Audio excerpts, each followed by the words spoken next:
আমাদের শ্রীপুরের এই কাকুটা খেজুরের গাছে চড়ে কিভাবে খেজুরের রস বাঁধার সিস্টেম এবং গাছে চড়ে এত উঁচু গাছে ছালার এবং ডেলি কত উঁচুতে চড়েছে। খেজুরের রসের জন্য ইনি হাঁড়ি বাঁধেন এবং সকালে খেজুর রস ওতে ভর্তি পাওয়া যায়।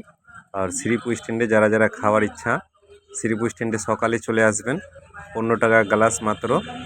আর এর অনেক উপকারিতা খেজুরের রস, এতে শরীরকে একদম ফুর্তি রাখে আর এতে আয়রন আর অ্যান্টি অক্সিডেন্ট প্রচুর পরিমাণে পাওয়া যায়।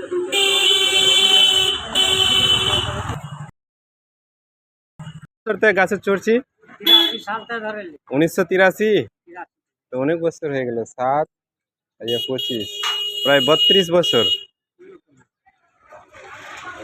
আর যতদিন যান চলে ততদিন চলবে, আর চলে গেলে আল্লাহ লিগিন আর নি।